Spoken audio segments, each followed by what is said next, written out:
Israeli government published to counteract that attack. During the military operation, Israel ensured the delivery, this is during the fighting in Gaza, 59,280 tons of humanitarian supplies in 2,281 trucks, 3,604,250 liters of fuel conveyed through Nachal Oz and Kerem Shalom. Can you imagine that, guys? Imagine the Soviet army is surrounding Berlin at the end of World War II, and the Russians are sending in truckloads of fuel and food to the Germans trapped in the city. Unbelievable. And here's Richard Kemp again. He said, during the conflict, the IDF allowed a huge amount of humanitarian aid into Gaza. To deliver aid virtually into the enemy's hands is, to a military tactician, normally quite unthinkable, but the IDF took on those risks. That includes, remember they used to send text messages into the house before they blew them up? Stuff like that. So the opposite is exactly true.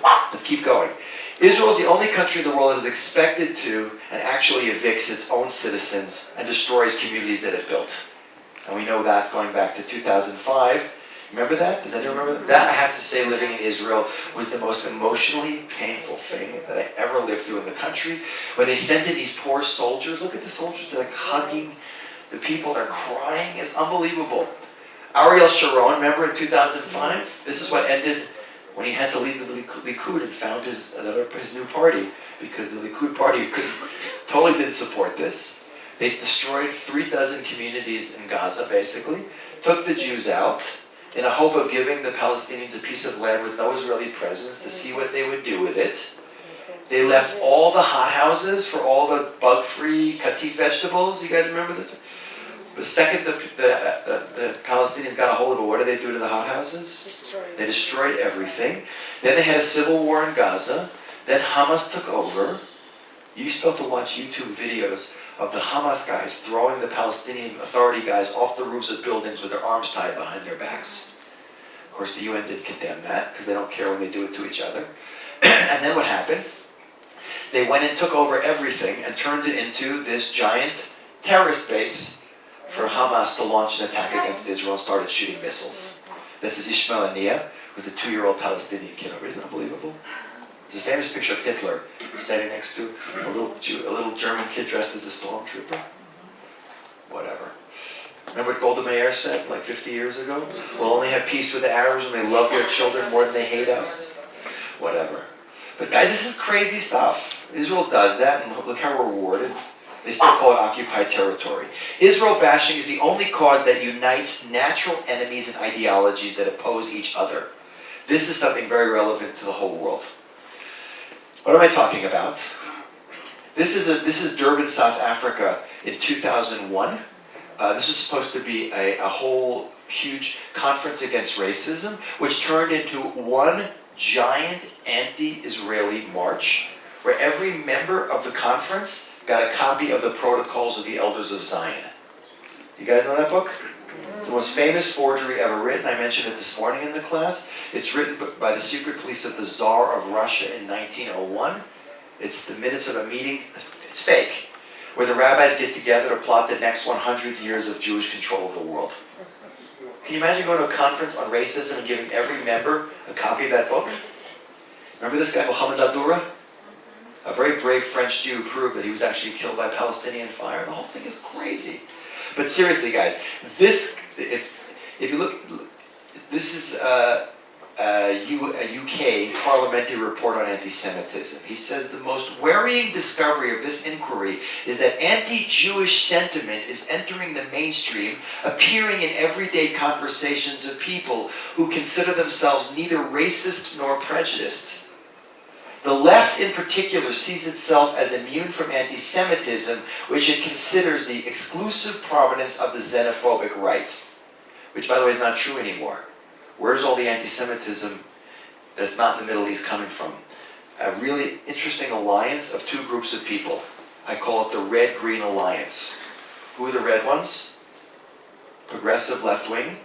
And who are the green ones? Radical Muslims. Radical Islam. Do these people have anything in common? Yeah. What does a body-pierced, gay feminist activist on a university campus have in common with a jihadi Muslim student? You know what they do to gay people in these countries? Unbelievable. They publicly hang them in Tehran and places like that. Yet there's only one issue. Like, what do they have in common with these guys? These guys. Look at them. Look at that. I love this picture. Look at this guy. He's called Smile. And she's saying, take it again. It's not a good picture of me. You know what this picture is of here? These are two gay students being hung off a crane in Tehran. Yet, I've seen it live before my eyes. They have these people coming together, only on one issue will unite them, which is what? We hate Israel.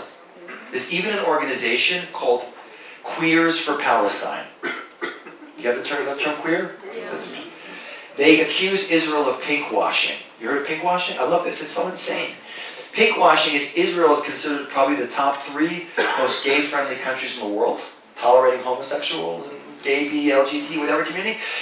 They say Israel hides behind its tolerance of the gay, trans, bisexual community to mask its genocidal destruction of the Palestinians. Pink washing. Guys, this is crazy. Last but not least, Jews are the only people in the world who are held responsible for what their co-religionists do. We just saw a great example that I mentioned this morning. And they firebombed a synagogue in Germany in 2014 during the Second Gaza War. 3 Muslims, and their defense was they were reacting with outrage at the slaughter of Palestinians in Gaza. And the German court acquitted them. No jail time, they're out, they're free. Even the Green Party in Germany said, that is outrageous. What does a war of Israel and Gaza have to do with firebombing a synagogue in Germany? Remember, during the last Gaza war, they were attacking synagogues in Paris. You guys see the footage of it? It was unbelievable. With the French police doing nothing and the Jews fighting with the Arabs in the street. And Dennis Prager, who's a big writer in America, he says, so anti-Zionism is unique in only one way. It's the first form of Jew hatred to deny that it hates Jews. And the scary part is, look at this image here. This is a European newspaper cartoon. This is not Arab propaganda. What is the scariest part of this image? Notice this is who's this supposed to be? Israeli soldier? Yeah. He's wearing a talit. Notice the convergence of 2 different things. Israel and Judaism. You see, they're not hiding it. And what's the sickest part of this? Turning the 6 lines of a Magen David into a... Is there anything sicker than associating Jews with a Nazi symbol of the Holocaust? It's being done deliberately. I'll explain it in just a minute. It says, frequently no distinction, this is a United States State Department thing, he says, frequently no distinction is made between Zionists and Jews, regardless of whether or not the Jews are Israeli, or whether or not the Jews support the policies of Israel. The 2 terms are often used interchangeably. Such anti-Zionist discourse often employs classic demonic stereotypes of Jews. So look at these images, and you'll see that these are anti-Israel cartoons, but you notice how many of them are depicting Jews as religious Jews. There's a convergence of Israel bashing and Jew hate. It's not coincidental.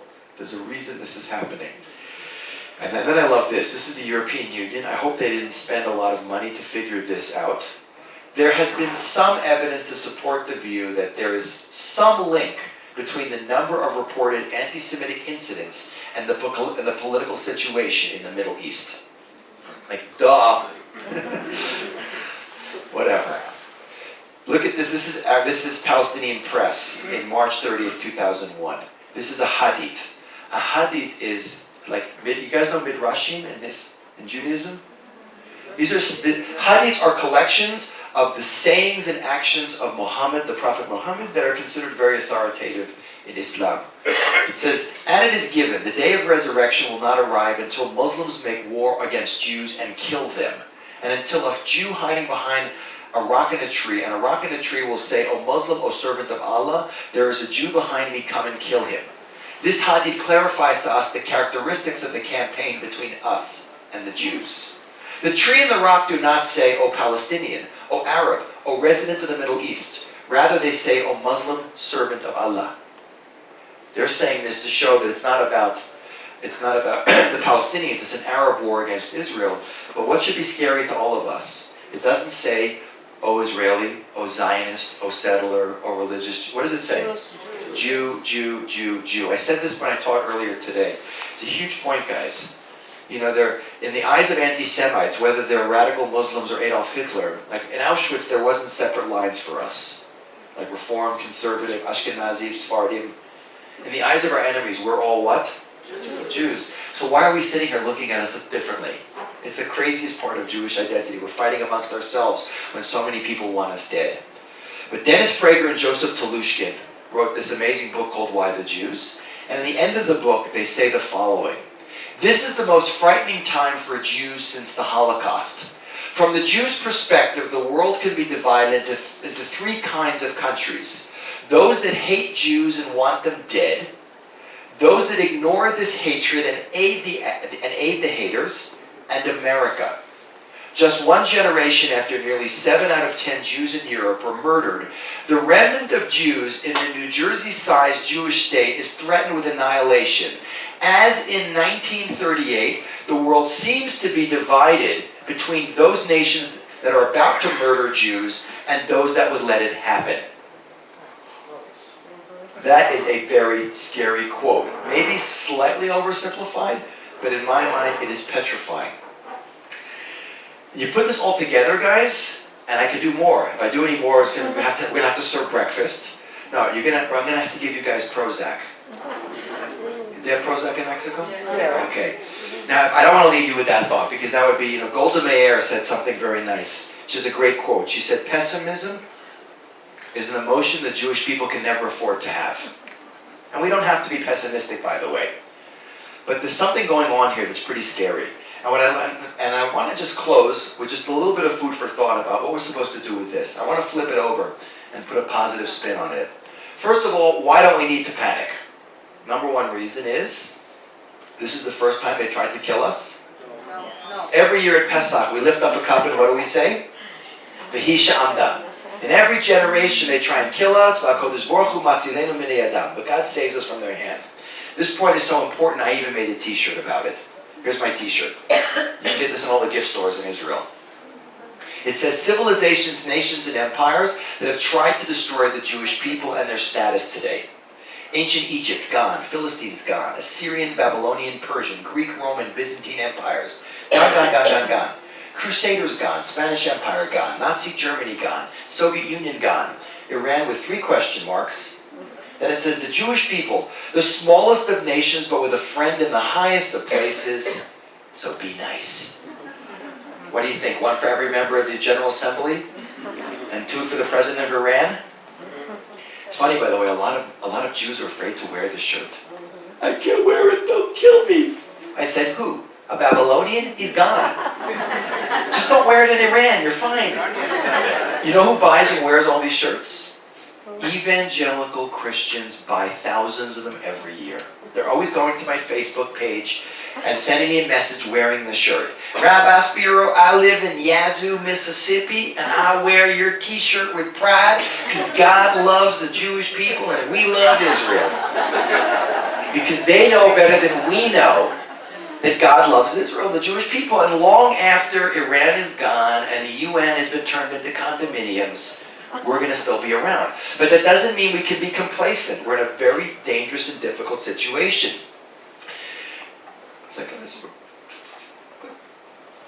Hold on. Okay, so I'll see you next time, which I'm sorry. Guys, what I want to end with is the following thought. I believe you could do a mathematical algorithm to show the relationship between sympathy for Jews and how much Jews suffer. I saw this during the Second Intifada. Sbarro pizza blown up, 17 Jews killed, 150 wounded. Israel's given 3 days to defend itself, and then the world starts calling it a disproportionate response. Remember that? I personally think the world does not know how to deal with the Jews as victors. They prefer us as victims. I think it took 6 million Jews dying for the world to feel sorry enough for us to barely vote on November 29th, 1947, 33-13, with 10 abstentions to create the partition Palestine and allow a Jewish state to come into existence. I also think that 70 years after that vote, the residual guilt for the Holocaust has dissipated. The world now feels that it made a mistake. It was an impulsive, emotional decision it made. And the creation of a Jewish state was a mistake. And now we need to undermine the whole legitimacy of a Jewish state so we can undo its creation, which is probably the reason why you always see in propaganda cartoons a Magen David turning into a swastika. Because if we only gave you Jews a state because of what the Nazis did to you, if we can make you into the Nazis and the Palestinians into the Jews, we don't have to feel sorry for you anymore. Does anyone think I'm exaggerating? I think that's a pretty accurate appraisal. But rather than freak out, guys, we got to understand the following. Like I said before, when they're all gone, we'll still be around. But the lesson we need to take from all of this, first of all, is number one, that Israel bashing is the final excuse that anti-Semitism is taking in human history. Excuse. And therefore, if we want to end Israel bashing and therefore end anti-Semitism, we have to understand what is really driving anti-Semitism. And I want to show you a great quote from Dennis Prager and Joseph Telushkin, which I shared with anyone who came to the class earlier today. But this is the summary of what really drives anti-Semitism, and therefore really the cause of Israel bashing, that they say at the end of the book. And in my opinion, this is the single best summary of the true cause of anti-Semitism. He says, from its earliest days, the raison d'etre, the reason for being of Judaism, has been to change the world for the better. This attempt to change the world, to challenge the gods, religious or secular, of societies around them, and to make moral demands upon others, has constantly been a source of tension between Jews and non-Jews. We now understand why so many non-Jews have regarded the mere existence of Jews, no matter how few, as terribly threatening. The mere existence of Jews with their different values and allegiances constituted a threat to the prevailing order. Ladies and gentlemen, we have been dragging the world, kicking and screaming, towards a vision of values based on a relationship with God. And anti-Semitism, in whatever excuse it hides behind, is humanity's rebellion against the national historic mission of the Jewish people to elevate the world and get it back to the level it's supposed to be morally and spiritually. Do people hear that point? That is ultimately the issue going on here. The founding fathers of Israel, going back to what I started out with Herzl's quote, they just wanted a Jewish state to end anti-Semitism, and they just wanted to be normal like everyone else. Remember the words of Hatikva? It's a beautiful song. You guys know the words to Hatikva? I only have one problem with one line in Hatikva, and I'm a huge Zionist. I live in Israel 35 years. I served in the army. It's not the issue. But when it says, Liot am chofshi be'artzenu, what does that mean? To be a free people in our land. That the Zionist ideal was we just want to be normal. There's a very famous quote from Ben Gurion. I'm not knocking Ben Gurion. But he said, listen to this quote, the Zionist dream will be fulfilled when a Jewish policeman spends all night in a Jewish city arresting Jewish prostitutes. What's he saying there? That's the Zionist dream? How about high-tech and, what's he really saying? What's the real statement, guys? Like every other country in the world has policemen and prostitutes, and we just want to be like that. Guys, like I said before, I'm not a prophet. If I was, I'd be working in the stock exchange. But one thing I'll predict, and you can hold me to this because it's repeated everywhere in the Bible, we will never be allowed to be like anyone else.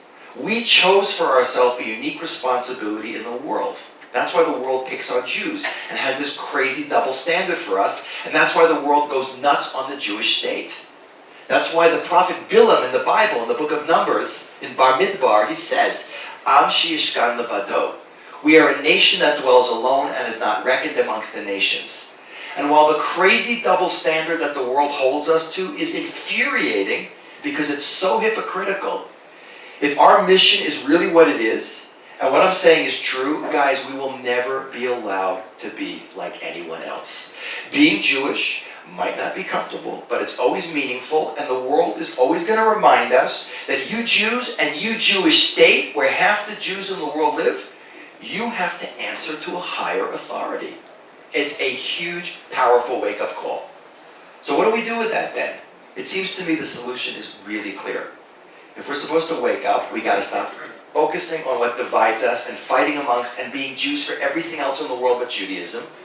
We need a united Jewish people that is proactive, positive. We need to create a Jewish state that is not like everyone else, but is a unique state that is a light to nations and a role model. Because guys, look at the world. Does the world need leadership? Does the world need direction? Does the world need values? Boy, does it need it. If we don't do it, it's not going to get done. And the world's not going to leave us alone till then.